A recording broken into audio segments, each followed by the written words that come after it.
우리가 예수님을 만난 것처럼 복된 일은 없습니다. 예수님은 임마누엘이십니다. 임마누엘의 뜻은 하나님이 우리와 함께 하신다입니다.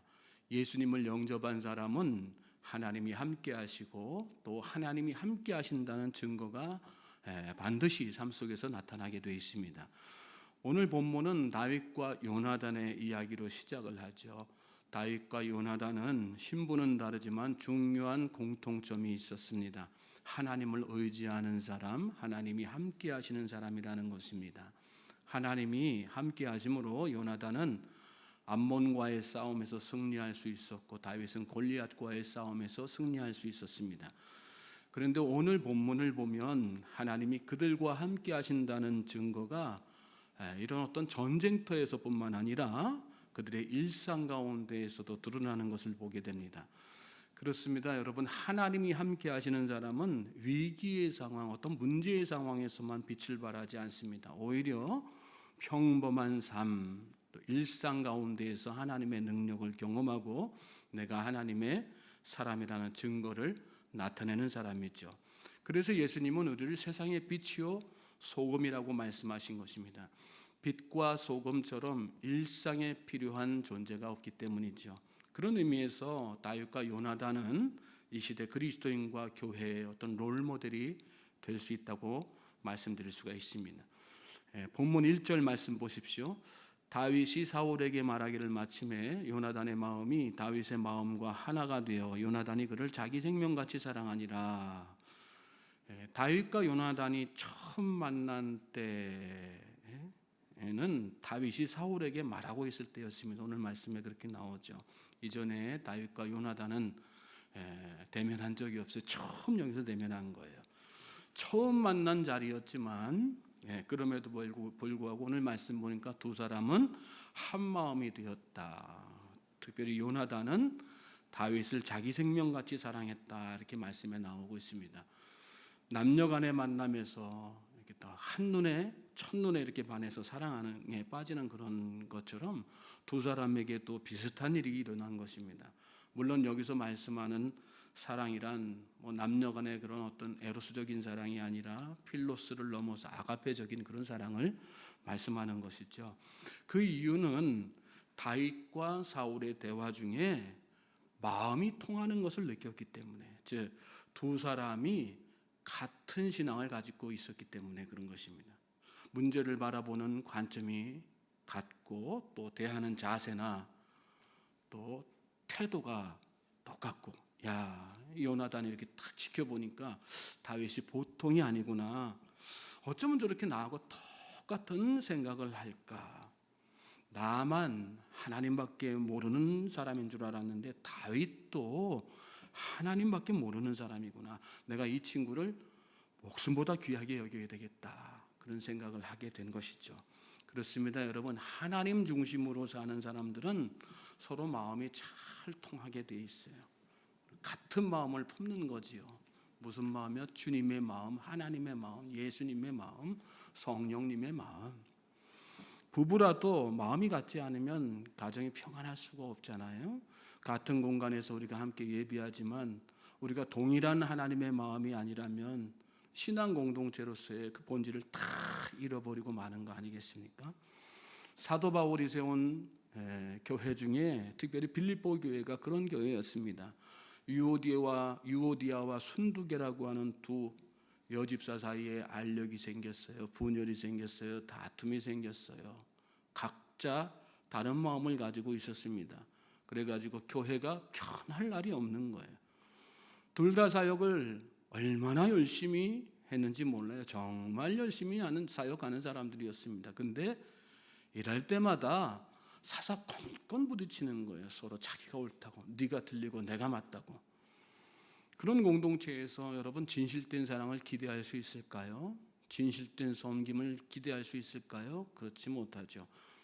빌립보서는 바로 그 문제 때문에 바울이 감옥 안에 갇혀 있는 바울이 이렇게 쓴 편지예요. 우리가 새벽 시간이지만 함께 말씀을 찾아서 한번 읽어보겠습니다. 빌립보서 1장 1절부터 5절 말씀입니다. 우리에게 이미 유명한 말씀이기도 합니다. 빌립보서 1장 1절로 5절 말씀 같이 찾아서 함께 읽겠습니다. 시작.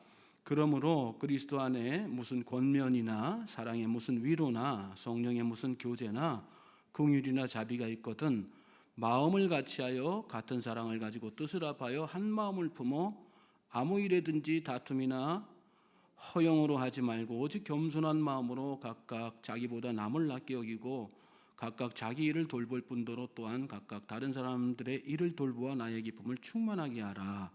너희 안에 이 마음을 품으라. 곧 그리스도 예수의 마음이니. 일보다 중요한 게 뭐라는 거야? 한 마음 되는 거. 성과보다 중요한 게 한 마음 한뜻 되어서 사랑으로 하는 거. 여러분 오늘 이 시대 신앙 공동체와 아픔은 성과를 더 중요하게 여긴다는 것이에요. 그만큼 교회가 또 신앙 공동체가 세속화되었다는 뜻이죠. 가정 또한 예외가 아니에요. 4장 2절에서는 바울이 유오디아와 순두개를 콕 집어서 권면을 합니다. 내가 유오디아를 권하고 순두개를 권하노니 주 안에서 같은 마음을 품으라. 참된 신앙인은요, 너는 왜 나랑 생각이 다른 거야? 왜 나한테 안 맞춰주는 거야? 가 아니라 우리 생각이 하나님의 생각과 일치할까? 그걸 생각하는 사람이에요.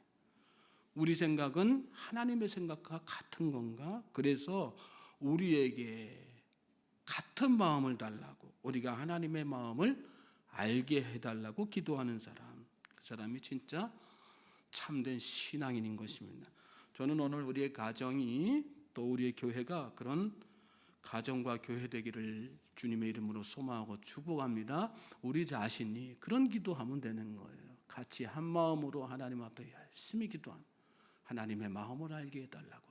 우리의 마음이 우리 각자의 마음이 아니라 하나님의 마음으로 채워지는 역사가 일어나게 해달라고 하나님 앞에 기도하면 되는 거죠. 2절부터 4절 말씀 보세요.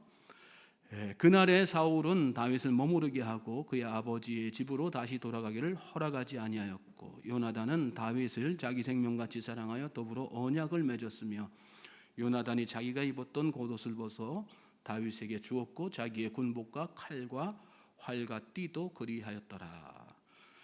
사울은 다윗을 궁에 붙잡아 두고 집으로 돌려보내질 않습니다. 자신에게 이익이 될 거라고 판단했기 때문이죠. 사울은 진작부터 전쟁에 대비해서 싸움에 능한 사람들을 자기 측근으로 이렇게 다 불러 모았어요. 14장 52절에서 이렇게 우리가 살펴본 말씀이죠. 거기 보면 사울이 사는 날 동안에 블레셋 사람과 큰 싸움이 있었으므로 사울이 힘센 사람이나 용감한 사람을 보면 그들을 불러 모았더라. 그것처럼 다윗을 자기 집에 못 가게 만들고 자기 옆에다 이렇게 다 둔 거죠. 즉 사울이 다윗을 곁에 둔 것은 그를 사랑해서라기보다는 또 그를 잘 대해주고 섬겨주기 위해서라기보다는 어떻게든지 그를 이용해서 자신의 왕권을 유지하기 위해서 자기에게 이익이 되기 때문에 그렇게 한 것입니다. 근데 요나단은 아버지와는 달랐어요. 다윗을 여기 말씀 보니까 자기 생명같이 사랑해서, 자기가 생명같이 사랑해서 여기 말씀 보면 언약을 맺었다 이런 말씀이 나오거든요. 어떤 언약인지는 오늘 말씀 가운데 우리가 잘 파악할 수 없어요. 그렇지만 문맥을 이렇게 쭉 살펴볼 때 요나단이 왕자의 신분이니까 야 다윗아, 내가 어떤 일이 있어도 내 목숨을 바쳐서라도 너는 반드시 내가 지켜줄 거야. 그런 약속하지 않았겠어요? 나아가서 여기 말씀 보면 자기가 입던 겉옷을 벗어서 다윗에게 주고 자기의 군복과 칼과 활과 띠, 군장 일체를 다 다윗에게 주었습니다. 요나단은 약속만 하고 많은 사람이에요. 그럴듯한 약속만 하고 많은 사람 아니었고요. 아버지처럼 자기의 유익을 위해서, 자기 이익을 위해서 사람을 붙잡아 두는 그런 사람도 아니었어요. 이용하는 사람도 아니었다는 얘기죠. 입으로만 희생하고 섬기는 사람이 아니라 실제로 말과 행동이 일치하는 사람이 요나단이었다는 거예요. 그리고 그 요나단은 그래서 하나님이 늘 함께하는 사람이 된 것입니다. 다윗이 예수님을 예표하지만요, 여기 말씀 보면 다윗 못지않게 예수님을 닮은 사람, 예수님의 어떤 성품을 드러내고 있는 사람이 바로 요나단이에요. 예수님은 우리의 생명을 보존해 주시기 위해서 이 땅에 오셨지 않습니까? 누구든지 예수님을 믿으면 영생 얻고 천국 백성 되게 해주시겠다 이렇게 약속하셨습니다. 그리고 그 약속을 말로만 하신 것이 아니라 실제로 지키셨어요. 어떻게 해요? 십자가에 달려 죽으시고 부활하신 것으로, 사흘 만에 부활하신 것으로. 요나단은 삶 자체가 아직 예수님이 오시기 이전이지만 그 삶 가운데에서 하나님이 함께 하시는 임마누엘 하신 하나님, 예수 그리스도의 삶이 그대로 녹아있는 그런 사람이었단 말씀이에요. 여러분, 우리 그리스도인들은 예수님처럼 이렇게 몸 바쳐서 섬길 수 있는 하나님의 백성들이 되어야 될 줄로 믿습니다. 지체를 섬길 때도 그렇고요, 공동체를 섬길 때도 다 마찬가지예요. 가정을 섬길 때도 다 마찬가지예요. 내 안에 예수님의 그 희생의 마음이, 오늘 요나단이 다윗을 그렇게 희생하는 마음으로 섬겼던 것처럼, 그러니까 말씀을 이렇게 읽을 때마다 그냥 이런 일이 있었구나 하고 도전하는 것이 아니라 이 안에서 예수님의 성품을 발견하고 예수님의 모습을 닮아가기 위해서 하루하루 살아가는 그런 복된 신앙의 삶을 하루하루 살아가야 되는 것입니다. 신앙 공동체는 이익 공동체가 아니라 희생 공동체라는 것 잘 깨달으시기 바랍니다. 5절 말씀 보시겠어요?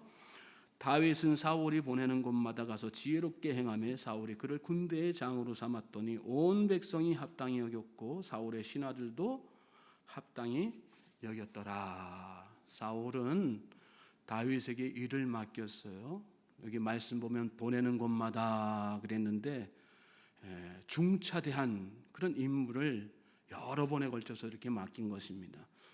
다윗이 소년이었으니까 이렇게 중차대한 일을 이 여러 번에 걸쳐서 다윗에게 맡겼다는 것은 정말 파격적인 일이죠. 게다가 나중에는 여기 말씀 끝에 보면요, 다윗을 군대의 장으로까지 삼게 돼요. 근데 말씀해 보니까 그것을 온 백성이 합당히 여겼다. 그리고 신하들도 합당히 여겼다 이렇게 말씀했습니다.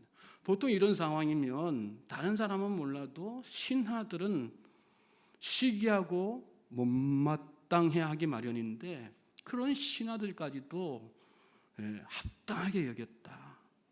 그 까닭을 다윗이 지혜롭게 행했기 때문이다 이렇게 말씀하고 있어요.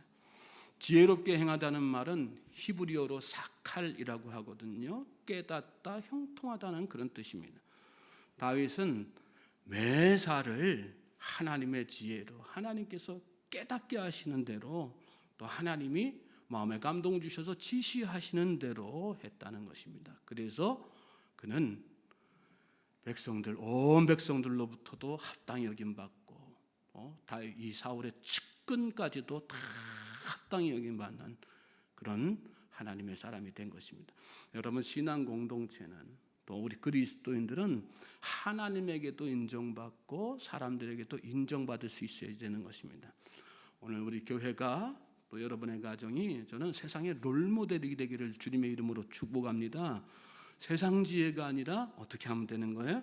하나님의 지혜로 움직일 때 그렇게 가능해지는 것이죠. 그래서 우리는 마음속에 무슨 일이 생겨도 이 일을 내가 어떻게 하면 잘할까를 애쓰고 또 생각하기보다 기도를 잘해야 되겠다, 하나님의 지혜를 잘 구해야 되겠다, 기도에 힘을 쓰고 기도에 애를 써야지 되는 것입니다.